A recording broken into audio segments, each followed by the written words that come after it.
नाजरीन अस्सलाम वालेकुम वरहमतुल्लाहि वबरकातुहू। आप देख रहे हैं फिक्र नज़र पर खबरनामा। आइए दिन भर की तमाम बड़ी खबरों पर नजर डालते हैं।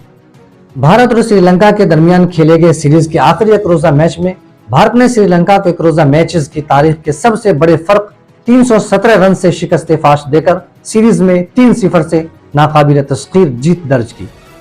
पहले बल्लेबाजी करते हुए विराट कोहली ने 166 रन और शुभमन गिल ने 116 रन की शानदार इनिंग खेली, जबकि तेज गेंदबाज मोहम्मद सिराज ने 32 रन देकर 4 विकेट लिए और मोहम्मद शमी और कुलदीप यादव 2-2 विकेट लेने में कामयाब रहे। नोबल इनाम याफ्ता माहिर माशियात अमर्त्य सेन ने आज एक इंटरव्यू में मुल्क की तमाम इलाकाई जमातों को अहम रोल अदा करने की तरफ तवज्जो दिलाते हुए कहा कि बंगाल के वजीर आला ममता बनर्जी में मुल्क की वजीर आजम बनने की अहलियत है। उन्होंने कहा कि अगर आइंदा लोकसभा इंतखाबात में बीजेपी को हराना है तो मुल्क की इलाकाई जमातों को अहम रोल अदा करना होगा।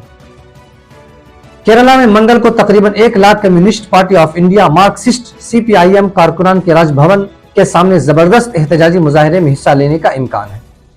यह एहतजाज गवर्नर आरिफ मोहम्मद खान के खिलाफ है, जो मुख्तलिफ यूनिवर्सिटियों में मुतअद्दिद गैर कानूनी तकर्रुरियों पर पिनाराई विजयन की क़ियादत वाली बाएं बाजू की हुकूमत से बराह रास्त जद्दोजहद कर रहे हैं।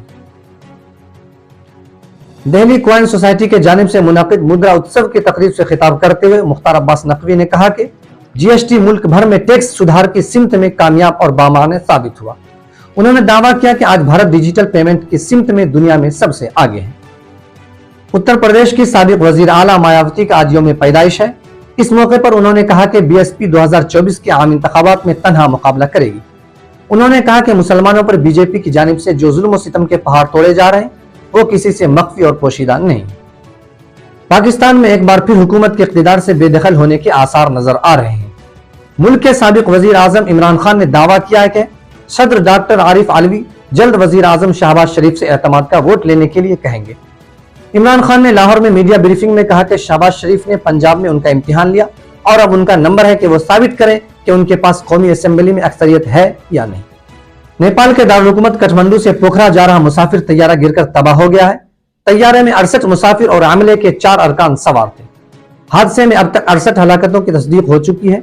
हलाकतों की तादाद में मजीद इजाफे का खदशा जाहिर किया जा रहा है। तैयारे में 5 भारतीय और 10 गैर मुल्की शहरी सवार थे। तालिबान के दौरे हुकूमत में अफगान खवातीन पर से पाबंदियां हटाने के मुतालबे पर तालिबान के तर्जुमान ज़बीहुल्लाह मुजाहिद ने कहा है कि खवातीन के खिलाफ पाबंदियों को खत्म करना इस ग्रुप की तरजीह नहीं है। खबर रसा इदारे के मुताबिक तालिबान के तर्जुमान ज़बीहुल्लाह मुजाहिद ने एक बयान में कहा है कि इमारत इस्लामिया तमाम मामलात को इस्लामी शरीयत के मुताबिक मुनज़्ज़म करने की कोशिश करती है और हुकूमत मुल्क में शरीयत के खिलाफ किसी भी अमल की इजाजत नहीं दे सकती। ईरान के साबिक नायब वजीर दिफा अली रिजा अकबरी को मुल्क के खिलाफ जासूसी के इल्जाम में फांसी दे दी गई।